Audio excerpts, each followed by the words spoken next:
Everyone, Mike Palmer from Know Your Rights Group and Success Coaching International with another important live video update tonight. Hopefully some people are watching, because when I went to put the post on Facebook, I was told it was banned because it violated their terms and conditions for some unknown reason. I don't even think I said anything that bad. But anyway, it is what it is. Hopefully people will come across this video at some point somehow. So, I said on my last video update on Thursday night that there was a rumour going around that the Victorian Treasurer, Tim Pallas, was supposedly going to step in and overthrow Dan Andrews and set us all on the right path again. And of course, I urged him to do that on Friday and ensure that there would be no need for any protests, especially in Melbourne, over the weekend. And of course, surprise, surprise, absolutely nothing happened. Nobody stood up to the plate. Nobody in the Labor Party had the guts to rein in this completely out of control dictator Dan. And of course, the public responded with not one, but two huge protests in Melbourne over the course of this weekend.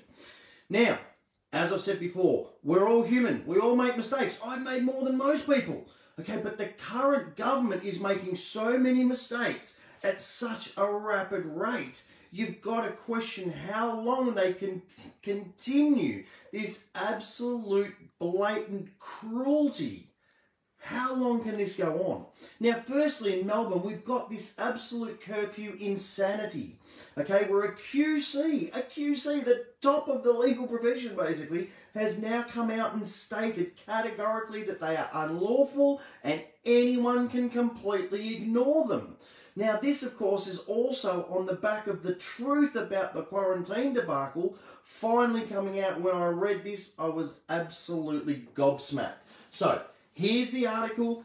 You can find this online. It's not hard to find. I'll read you the title. It says, Top QC says Dictator Dan's curfew is invalid and Melburnians should ignore it. As bizarre reason Victorian government knocked back army help with hotel quarantine is revealed. A top QC has questioned the validity of the coronavirus curfew imposed on Melbourne by Victoria Premier Daniel Andrews. Michael Wiles said the 8 p.m. to 5 a.m. curfew brought in as part of Melbourne's Stage 4 restrictions has not been authorised under state law. Not been authorised. There is no legal basis for the curfew, he told The Australian. Legislation allows health officials to make emergency orders to protect the public, but Chief Health Officer Brett Sutton has revealed he did not seek the curfew. Premier Andrews instead said the restriction had been about enforcement. Mr. Andrews was asked if the measure had been requested by police and said this week restrictions were decided on advice from a variety of authorities. Some of that's public health advice, some of it's law enforcement advice, he said. But Mr. Wiles pointed out the potential flaw in the curfew in assisting law enforcement was not a valid reason to enact emergency health orders. Remember, we're only allowed to go out for one of 4 reasons. Shopping, caregiving, exercise, blah, blah, blah. It's the same thing. Yes, the state of emergency, yes, the state of disaster does give Mr. Andrews certain powers. But those certain powers are still limited within specific reasons. And one of those reasons is for emergency health orders to protect the public.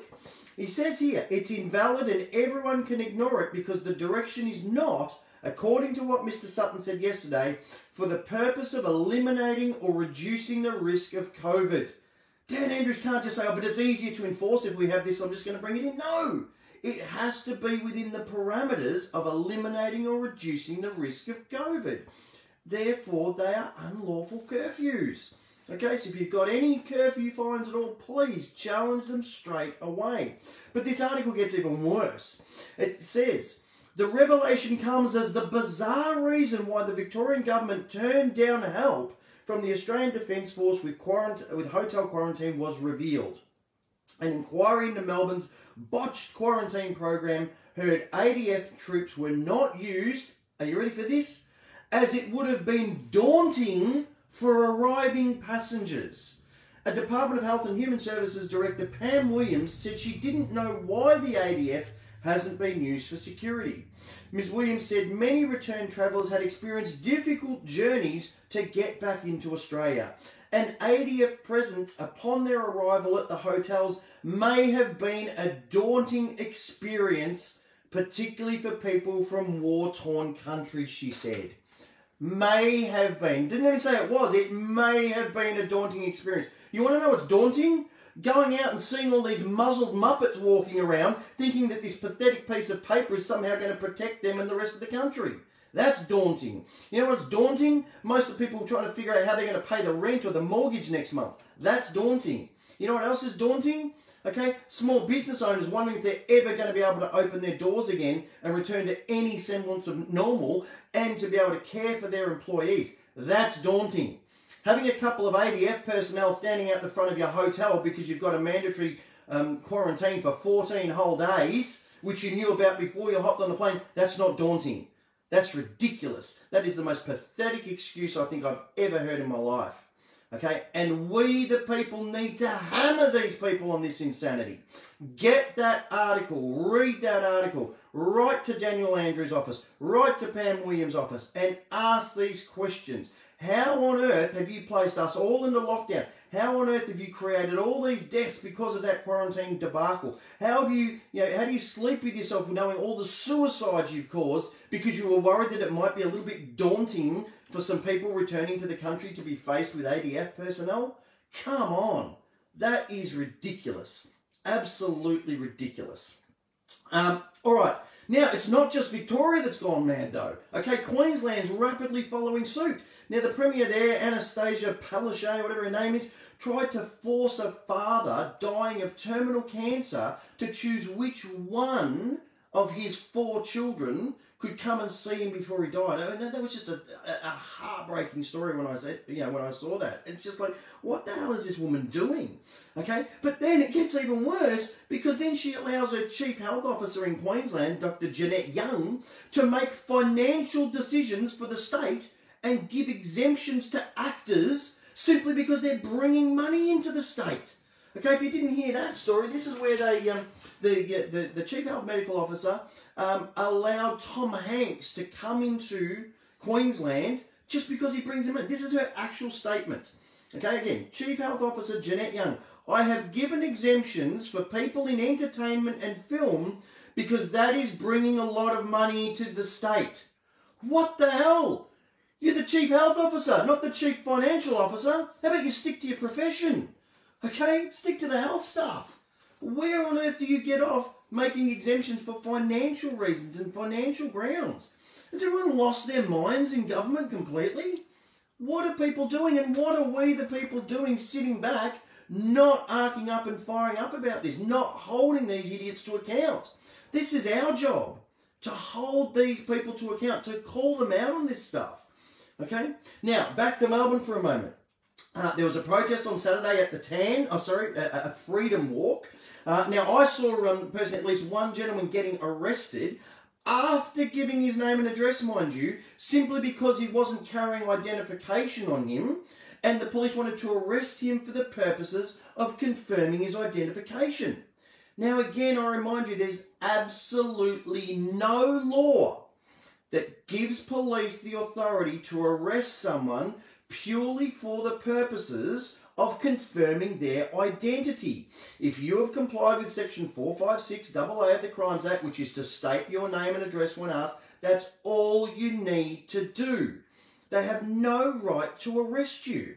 Okay, then there was the footage that did the rounds yesterday of a lady who was forcibly dragged out of her car. The police burst into her car, undressed her, and dragged her out. Her top was, nearly coming off and everything. All because she went through it, was trying to get through a checkpoint. And I mean, it's just crazy what's going on. Now, if you haven't yet looked it up, I urge you all, please, look up that key court case, Robinson versus New South Wales Police. The police can only arrest you if they intend to charge you. Not wearing a mask, being out after curfew, being 5 kilometres from home are not arrestable offences. They're simply minor infringements that only warrant the issuing of an infringement notice. Okay?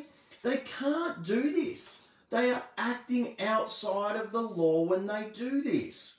Okay, so not surprisingly, after acting like complete thugs and harming the very people that they're supposed to be protecting and looking after, even more people took to the streets today in Melbourne at the Queen Victoria markets. And once again, the cops turned up, head to toe in full riot gear, stood there shoulder to shoulder, completely ignoring their master's orders to socially distance. Okay?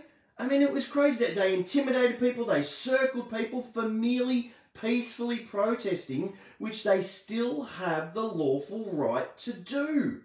Again, as I've explained on previous videos, no state of emergency, no state of disaster can override your human rights as set out in the Declaration, the Universal Declaration of Human Rights. Again, yes, the state of emergency, state of disaster can override some laws, but only where a declaration as to which laws are affected has been made. No such declaration's been made.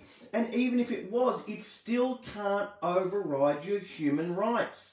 People need to get their head around that, and most importantly, the police need to understand that, because they continue to blatantly ignore these simple, indisputed facts. Now, I have no idea why. The only possible claim they could make in their defence is that they believed that the directives were lawful. Okay, but as I've explained before, ignorance of the law is no excuse. Just believing something is lawful does not make it so. Okay, for example, if you ended up with stolen goods, okay, you bought something off eBay and the police came around, well, they would put you through the ringer. Oh, come on, mate, didn't that seem a little bit, cheap to you? Weren't you surprised it was that cheap?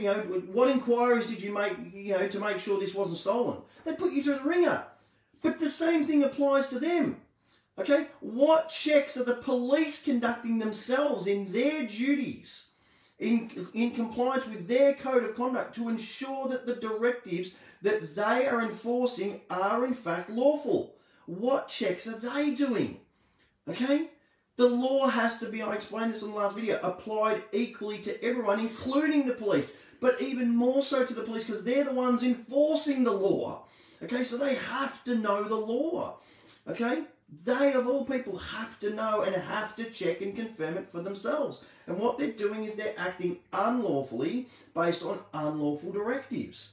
So please, if anyone has received a fine, and that's any fine, speeding fine, COVID fine, mask fine, whatever, I urge you, please grab this Aussie Speeding Fines book. There's a link in the description.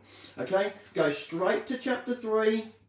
Okay? It's the 3-step process, and you'll find this simple letter, and it lays it out. It's all written for you. You just cut and paste your details, cut and paste the officer's details into that letter. It is the simplest, easiest way, okay, to challenge any fine. Now, speaking of fines, you won't be able to read this. It's very hard, but I've just printed off. This is one of the fines that was issued today. And it says, fail or refuse to comply with a directive given by the Chief Health Officer. But when was the directive personally given to this person who got this fine? It wasn't. It wasn't personally given to them. Okay, the next question is, where is the order from the Chief Health Officer that specifically names this person that got this fine? There is no order. Okay? These fines are all invalid. Furthermore, as is explained in this book, Section 8, subsection 12 of the Imperial Acts Application Act clearly dictates that all promises of fines and forfeitures of particular persons before conviction are illegal and void. If you're just walking down the street or walking through the park or driving your car down the road, officer pulls you over and tries to hand you, one of these fancy bits of paper, you haven't been to court. So you haven't been convicted of anything, so that fine is illegal and void. You should challenge it. We're urging everyone to challenge it. And as I've said on all these videos, if everyone just got the fine, just turned over the back, said, I want this heard in court, and just sent it in, did nothing else, it would bring down the court system within a month. It would collapse the whole system. So please, make sure you do that. Now, if you've been arrested, okay, if you're worried about being arrested and you want to learn how to properly read the law, you want to learn how to properly research case precedents, then please grab a copy of our book, The Essential Step-by-Step Manual for Understanding and Exercising Your Rights. Go to chapter 9, Okay, and this is all the court cases, all the relevant court cases that you're going to need for a wide range of things. Trespassing, Chapter 3 courts, traffic fines. There's literally pages and pages and pages of court cases to refer to. Once you start getting your head around this, this is what's going to give you that confidence. This is what's going to truly inspire and empower you to stand up for your rights. Now, it is truly, honestly exciting to see so many people standing up for their rights and fighting back now. The hypocrisy is just so obvious. It's just become a joke now that you see all these police all lined up, shoulder to shoulder, standing there for hours on end. For what purpose? To stop other people from going out and getting together, going for a walk. Okay, and most people, when they're doing that, are socially distancing far more than the police themselves are. Dan Andrews has come out and said he wants to reduce movement, which is, of course, a breach of our human rights in the first place, and he wants to stop gatherings. Well, how about you call off your goon squad, okay, and you allow people to get out into the fresh air, exercise their human rights, and God forbid, when they're out there exercising and getting some fresh air, who knows, it might actually strengthen their immune system, and it might stop a few more people from dying due to your stuff-ups, Dan Andrews, because of your absolute quarantine debacle, or because you were worried that it might have been daunting for people to have to face some ADF personnel when they got off a plane. I mean, gee whiz, this is just nuts. It really is. So I urge you all, please, keep the pressure on. Keep those emails and those letters going. Email your local members of parliament. Email your state members of parliament. You've got to understand, part of their duties are to respond to every bit of correspondence they receive. So let's do to them what they do to us. Let's bombard them with paperwork. Okay, because if we bury them in paperwork, guess what? They've got no time to sit around conniving about other ways, okay, to destroy and eliminate our freedoms. One of the best things you can do is these freedom of information requests. If you haven't got this CD yet, grab this CD, because not only does it contain some really powerful FOI responses that will blow your mind, it shows you how to correctly structure an FOI request. And when you put these requests, they're forced to answer, and it puts them on the spot. Okay, but whatever you do, whether you do it via an FOI, whether you do it via a simple letter, via a simple email, whatever, keep the pressure on. Okay, the fact that there's so many people out there taking to the streets now shows that these people are not afraid. Their number one tool is fear. Okay, that's why the goon squads are out there dressed like they are. People are not afraid anymore. What we now need to do, now that we're not acting out of fear, is we now need to act out of certainty, knowing our rights and challenging and holding those who are supposed to be our leaders, who are supposed to be acting on our behalf, holding them to account. So, I'm going to leave it there. As always, I urge you all, please, get informed, get fired up, and get proactive. I look forward to speaking to you all again on Tuesday night on our radio show from 8 till 10 p.m. knowyourrightsgroup.com.au/radio-show. Thanks. I'll talk to you next week.